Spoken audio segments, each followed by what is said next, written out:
اقرأ أخيا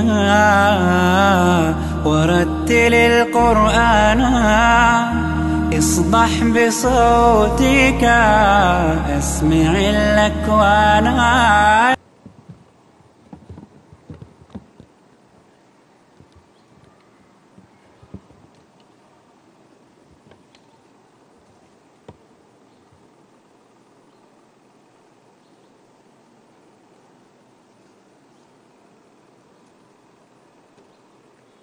Assalamu alaikum.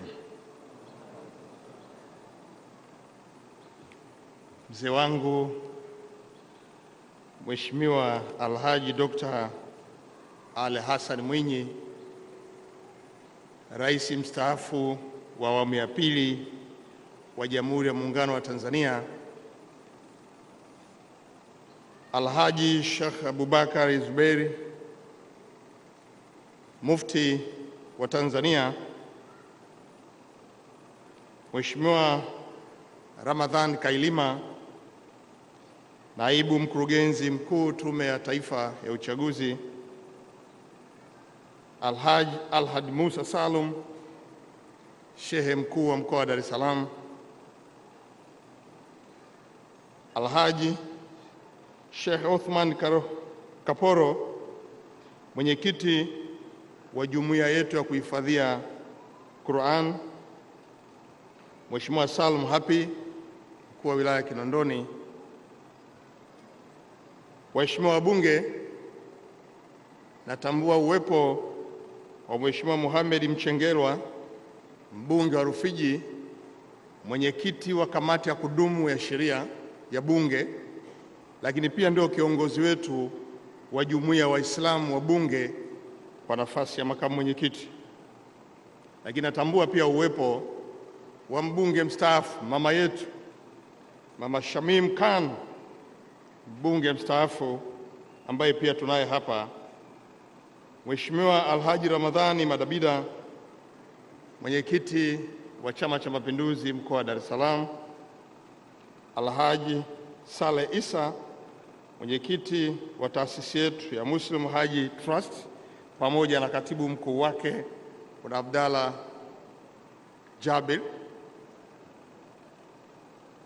waheshimiwa mabalozi ambao pia leo umetupa heshima ya kuungana na sisi hapa, wawakilishi mbalimbali kutoka taasisi mbalimbali ambao mmekuja hapa, Alhaji Said Kamugisha, kamishna wa Wizara ya Mambo ya Ndani upande wa uhamiaji, amekuwa msaada mkubwa sana wa kuwezesha jambo letu leo. Tunatambua pia uwepo wako.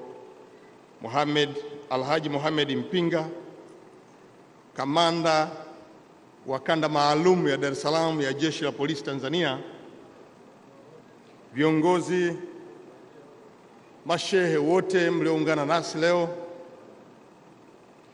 jaji mkuu na jopo lako la majaji, naamini kazi yenu ina weledi mkubwa. Washiriki wote ambao mmetuleta hapa leo, sisi sote, mabibi na mabwana, wana habari, assalamu alaikum, Ramadhan Karim. Kwanza kabisa nimshukuru Mwenyezi Mungu kwa tukio hili kubwa. Sikutarajia umati ninaoona hapa, kwa namna ambavyo Waislamu mmejitokeza kuja kushuhudia tukio hili. Lazima tumshukuru Mwenyezi Mungu ambaye ametuwezesha leo tukakutana hapa, na naamini mkusanyiko huu wala sio Waislamu peke yao, na wenzetu wa madhehebu mengine wamekuja kutuunga mkono. Lakini pia nimshukuru yule aliyenineemesha mimi mwenyewe leo hii kuwa hapa mbele yenu kushuhudia tukio hili kubwa muhimu la kimataifa lililokusanya washiriki kutoka nchi mbalimbali duniani, kwamba nami nimekuja kushuhudia namna kuhifadhi Qur'ani na mambo makubwa tumeyaona. Niwashukuru pia waandaaji wa shughuli hii walioalika walioalika watu wote ambao tuko hapa, lakini kwa maandalizi mazuri ya kuwezesha jambo hili kufanikiwa. Kama ambavyo mwenyekiti amesema, amewashukuru na wale wote ambao wamechangia kuwezesha jambo hili, lakini nami lazima nikiri kwamba mchango wao umetuletea historia kubwa nchini kuwezekana kwa jambo hili kufanikiwa. Nini umuhimu wa jambo hili? Mheshimiwa Mwenyekiti, pamoja na wageni wenzangu, kipekee kabisa napenda niwapongeze washiriki ambao wako hapa leo, walioonyesha uwezo wao mkubwa wa kuhifadhi Qur'an tukufu. Niwapongeze kabisa kwa namna pekee wale wote ambao hamjatangazwa lakini watakuwa washindi wa tukio hili. Na mimi nimeona watapatikana kwa namna ambavyo wameweza kujipambanua. Ushindani ni mzito, lakini siri wanayo majaji wetu. Kwa nitoe pongezi zangu za awali watakapotamkwa, lakini nitamuomba muandalizi wa hapa watakapotangaza, na mimi nipate nafasi ya kupiga picha nao, na mimi nipate kumbukumbu ya vijana kwa mahiri wa kuweza kuhifadhi Qur'an. Tofauti iliyopo kati na anayeshindwa na kusoma hata kwa kutazama na anayeweza kusoma bila kutazama ni kubwa sana, na hasa kwenye tukio ambalo shehe mmoja anasema na kutanguliza sura ambayo wewe ulikuwa hujui, lakini baadaye unatakiwa ukumbuke iliyoko huko kwenye kitabu kilichoweza kuhifadhiwa. Lakini sote tunawajibika pia kupunguza tofauti hiyo kwa kujifunza kusoma Qur'an, ili pia tunapoweza kupata nafasi za namna hii tuweze kujitokeza. Changamoto iliyopo ni kwamba kama Qur'ani ni mwongozo wa kiimani wa kila Muislamu, na sisi kama Waislamu tunaongozwa kupitia Qur'an tukufu, inakuwaje sasa hatujui kusoma mwongozo huu wa kiimani? Lakini hii tunatoa wito kwamba Waislamu ni muhimu sana kuisoma na kuijua Qur'an tukufu, na ni wajibu wetu sisi kama Waislamu ili pia kuweza kukamilisha azma inayotuongoza kama sehemu ya jambo la msingi. Na kwa kufanya hivyo inapelekea tu watu wote kuchukua kama kipaumbele kufuata na kutii mwongozo huu wa Kiislamu. Aidha, wajibu wetu kama Waislamu ni kujenga utamaduni wa kuijua vizuri sana Qur'an tukufu, ama kwa kusoma, hata kama bila kusoma, kama ambavyo wenzetu leo hii wametuonyesha mfano. Mheshimiwa Mwenyekiti, tumeambiwa na mashehe kwamba ndani ya Qur'an zipo aya kadhaa zinazoelezea nidhamu katika maisha ya kila siku. Kupitia Qur'ani tumeelezwa na imeandikwa kwamba Waislamu tumekatazwa kumdharau mtu yeyote. Waislamu tumeamrishwa tukikopeshana tuandike kati ya mdai na mdaiwa. Waislamu tumeamriwa baada ya ibada tutawanyike tukafanye kazi ya kutafuta riziki zetu, na Waislamu tunahimizwa pia kumpa amani aliyeomba amani kwetu. Mheshimiwa Mwenyekiti, dini yetu imefafanuliwa vyema ndani ya Qur'an tukufu kuhusu masuala haya muhimu ya kiimani. Hata mafunzo ya kuishi vyema na wenzetu ambao ni wa imani nyingine imesisitizwa kwenye Qur'an tukufu. Matarajio ya wanajamii nyingine ambao si Waislamu ni kutuona sisi Waislamu tuwe na mwanzo wa kuyatii yaliyosemwa ndani ya Qur'an. Aidha, Waislamu tutatakiwa tujikite katika mambo yafuatayo: moja, kujifunza kuusoma huu ujumbe wenyewe unaotoka kwa Mwenyezi Mungu ambao ni Qur'an tukufu. Mbili, kuhifadhi ujumbe huu katika nyoyo zetu, kwani ni vigumu kila wakati kukibeba kitabu chote. Tatu, kufahamu kwa kupata tafsiri sahihi ya ujumbe wenyewe uliomo ndani ya Qur'ani. Lakini na nne ni kutumia mafunzo yaliyotolewa na Qur'an tukufu ili jamii kwa ujumla iweze kufaidika. Mheshimiwa Mwenyekiti, ni jambo linaloleta aibu kwa kiimani kusikia au kuona Muislamu ni mpenda rushwa wakati mwongozo wote ulioko ndani ya Qur'an tukufu unakataza rushwa. Aidha, ni jambo la kuaibisha kuona Muislamu anafanya biashara zake kwa njia za utapeli wakati Qur'ani inamkataza kufanya hilo. Mashehe na viongozi wenzetu wa dini wamekuwa wakitukumbusha mara kwa mara kupitia maeneo mbalimbali, misikitini, kwenye mihadhara ya kawaida, kufanya matendo yaliyo mema, na yule asiyeendana na haya na yale matendo ya Mtume Muhammad sallallahu alaihi wasallam, mimi ninaamini tukiyabeba hayo yote yanayofundishwa na viongozi wetu kuhusu imani ya Kiislamu, itakuwa kama ifuatavyo. Utafanya kama ambavyo Qur'ani imetaka zaidi. Mheshimiwa Mwenyekiti, leo tumeshuhudia mashindano ya kusoma na kuhifadhi Qur'ani yatakapohitimishwa kwa kupata washindi wa mashindano. Changamoto kubwa iliyopo kwa familia, hasa kwa wazazi wa washindi hawa watakaojitokeza leo na washiriki wengine, ni jinsi ya kuwapa ushirikiano stahiki vijana wetu hawa ili walichokihifadhi kisiweze kupotea. Na kwa kweli mimi leo nimefarijika sana kuona kwamba kumbe hata watoto wa chini ya miaka 10 wana uwezo mkubwa kama ulivyodhihirishwa na huyu kijana wetu wa miaka 8 aliyetoka Abuzar Mohammed Khalid kutoka Pakistan mwenye umri wa miaka 8 na mwenzake Ahmad Abdullah Al-Azhar kutoka Bangladesh mwenye miaka 9. Tuwapigie makofi jamani. Sina uhakika kama hilo linakubalika kwa mwezi wetu mtukufu, lakini niseme vijana wetu wawili hawa wametuonyesha mfano bora. Changamoto tulionayo sasa sisi Tanzania, lazima tuongeze mkazo kwa vijana wetu, angalau mwakani kwenye mashindano yetu ya kimataifa, na si tupeleke watoto wa umri huo. Kwa leo hii tumepata ujumbe ambao kwa kweli tunaweza kufuatilia.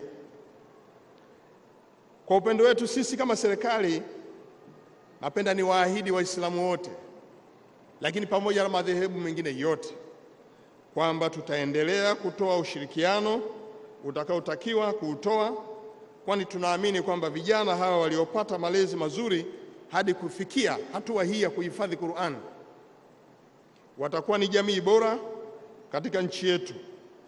Hakutakuwa na umuhimu wa kuandaa bajeti kubwa wala nguvu za ziada za kupambana na jamii ambayo tayari inaelewa umuhimu wa kujua kusoma na kuandika Qur'an tukufu, na kwa upande mwingine kuhifadhi Qur'an yenyewe, ukaweza pia kuitamka bila hata ya kusoma kwenye kitabu.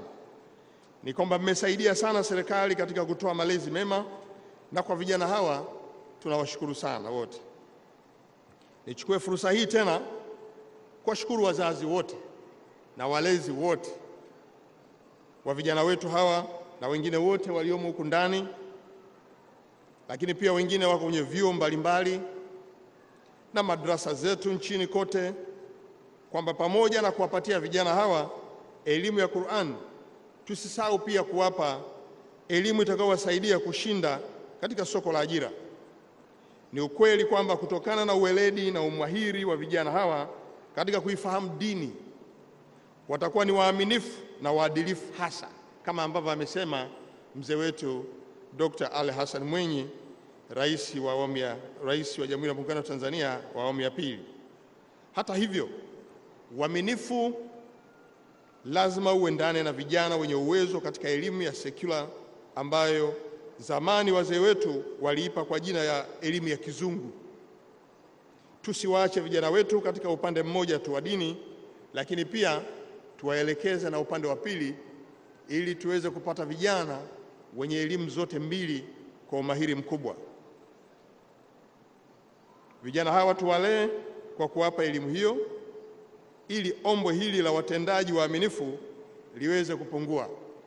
Serikali tunaendelea kuamini kwamba vijana wenye elimu wanaolelewa kwenye malezi ya kidini, iwe ni wa Kiislamu, iwe ni wa Kikristo, dini zinawajengea maadili mema, dini zinawajengea uaminifu na uadilifu.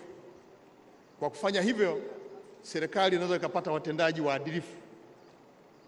Serikali inathamini dini zote, na muamini kwamba serikali iko pamoja na nyie, na tutaendelea kufanya hivyo. Mheshimiwa Mwenyekiti, niwashukuru wakarimu na wafadhili wote waliofanikisha jambo hili. Kama ambavyo nimesema awali, jambo hili ni kubwa katika nchi yetu, kwa kutoa mali zenu, fedha zenu kama uwezesho wa maandalizi wa tukio hili la leo. Jambo hili ni la heri na ni mfano pia wa kuigwa. Naamini kabisa wale wote ambao mmeweka mchango wenu, Mwenyezi Mungu atawapa baraka. Aidha, ni washukuru wawakilishi mbalimbali kutoka nje ya nchi yetu waliokuja kushiriki katika mashindano haya, kwani ushiriki wao umeonyesha kuamini Tanzania. Natambua tunao mabalozi wa nchi mbalimbali wako hapa. Ni imani kwamba jambo ambalo tumeliandaa ndani ya nchi limeweza kuwavutia pia na wenzetu kutoka maeneo mengine. Na nitamke tu kwamba mambo mema kama haya serikali haina pingamizi kwa kuyasimamia na kuhakikisha kwamba yanafanyika.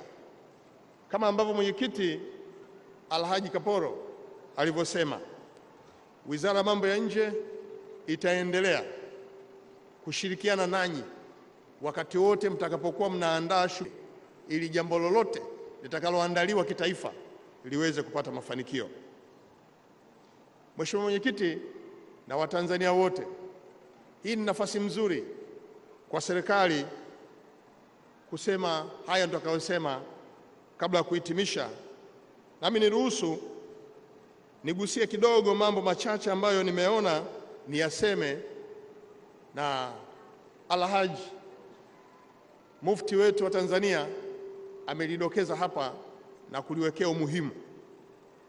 Ni hivi karibuni nchi yetu iliingizwa katika mtihani ambao wengi wenu kupitia vyombo vya habari mmearifiwa juu ya kuuawa kwa waumini wa Kiislamu wema waliokuwa wakifanya ibada ndani ya msikiti kule mkoani Mwanza.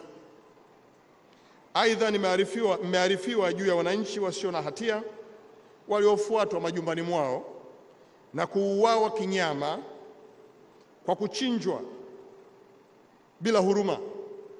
Matukio haya, pamoja na kwamba kwa ukubwa wa nchi yetu ina idadi kubwa ya watu, tunaweza tukayaona ni madogo, lakini kwetu sisi serikali, uhai wa Mtanzania mmoja tu unapotoweka bila hatia, hatuwezi kula wala kulala mpaka tuone juhudi za dhati na bidii za kukomesha unyama wa aina hii unatoweka nchini. Siamini, na wakati wote nitaendelea kurudia, siamini kama yuko aliyelelewa na mazingira ya kidini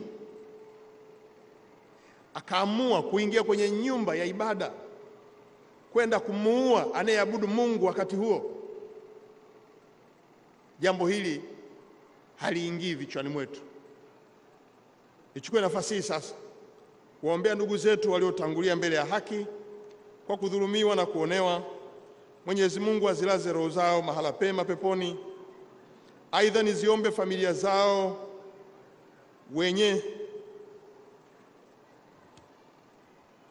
Mwenyezi Mungu aziwezeshe kuzipa subira familia hizo zote. Mashehe wetu wametufunza kwamba tunapopatwa na msiba mkubwa kama huu tuseme inna lillahi wa inna ilaihi rajiun, yenye maana sisi sote ni watu wa Mwenyezi Mungu na sisi sote kwake yeye tutarejea. Kwa upande wetu sisi sote na kwa upande wetu sisi serikali, Vyombo vyetu vya ulinzi na usalama vinashughulikia tatizo hili kwa umakini na nguvu stahiki. Niwaombe Watanzania wenzangu kutoa ushirikiano pamoja na kutii maelekezo tunayopewa na viongozi ili kuepusha matukio kama haya yasiweze kujitokeza tena. Mheshimiwa Mwenyekiti, serikali hii ya awamu ya 5 kwa sura za wanaoniongoza nchi chini ya Mheshimiwa Rais Dr. John Magufuli ni wageni, ni wapya kwenye serikali yetu. Wengi wenu mnafahamu changamoto za upya wa jambo kama hili na upya wa serikali. Hivyo basi, pale ambako tunapopatia nia tuingie, tuungeni mkono ili tuweze kusonga mbele kwa imani na utulivu tulionao.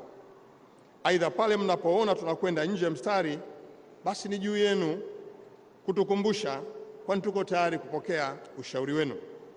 Watanzania wenzangu, tutakosea sana pale ambako tunapotengeneza, lakini kama vile mtu anapojenga ukuta akatenganisha upande mmoja na upande wa pili.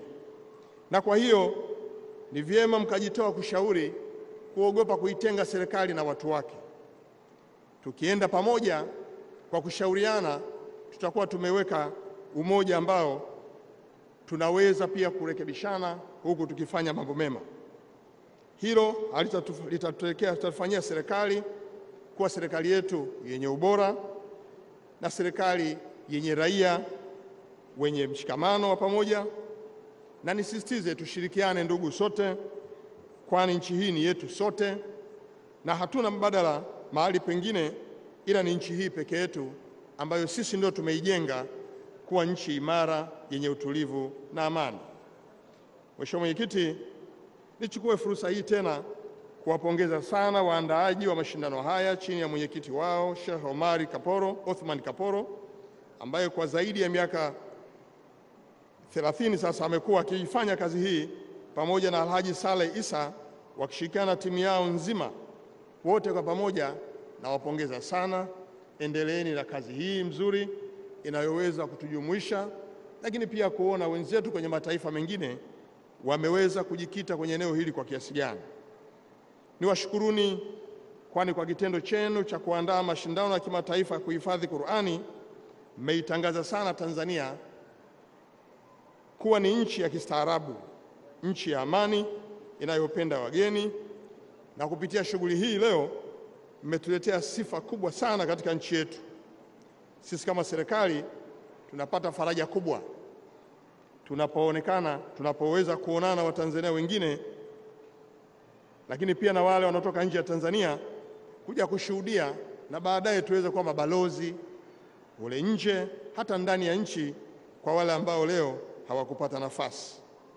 Mwisho kabisa, nimalizie kwa kusema kwamba tangu kuanza kwa mwezi mtukufu wa Ramadhani, nchi yetu imekuwa na utulivu wa aina yake kutokana na tabia ya kujiheshimu tuliojiwekea wafungaji.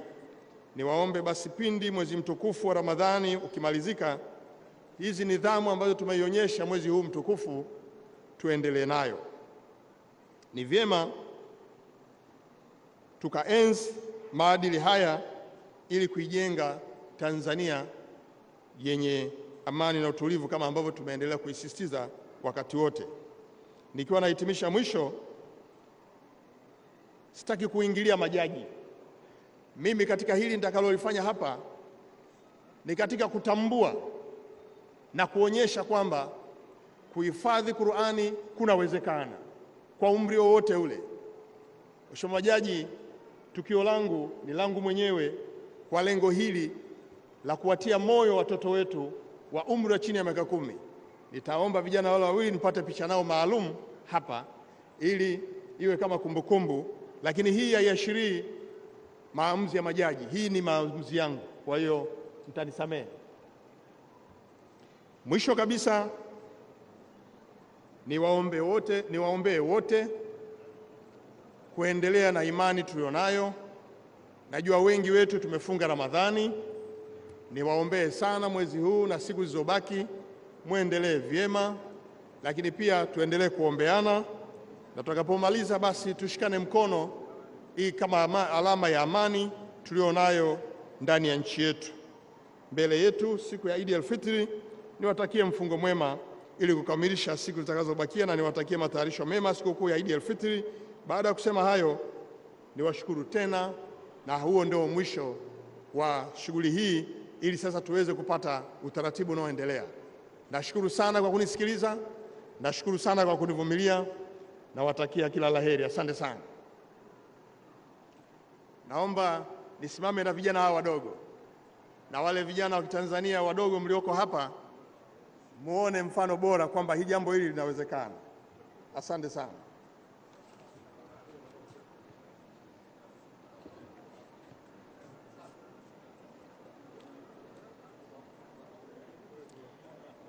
His Excellency, the Prime Minister of the United Republic of Tanzania, Honorable Kassim Majaliwa, has requested a special photograph with the youngest contestants from Bangladesh and Tajikistan. Picha inayochukuliwa ni picha maalum iliyoombwa na Waziri Mkuu kupiga picha na washiriki wadogo zaidi kutoka Bangladesh na Tajikistan. Kama ambavyo nimeendelea kuomba radhi majaji, siingilii mchakato wao. Mimi nimetamani umri wao na tukio na uwezo walioonyesha. Watoto hawa najua sio wa Tanzania. Watarudi nyumbani kwao, na wazazi wao wamewaandaa, wamekuja hapa. Mimi kwa namna nilivyoguswa, kila mmoja nitampa dola 200 iwe ni ili ziweze kuwasaidia kuendelea. Si watakuwa wananunua pipi huko wanasoma, basi watafanya hivyo. Alhaji Kaporo, utatuona wasaidizi wako, utaona wasaidizi wangu, ili pia vijana hawa wapate hizo dola 200 iwe kumbukumbu ya shughuli yao, lakini tunawahamasisha na vijana wa Tanzania pia kuendelea na jambo hili. Asante sana. Asante.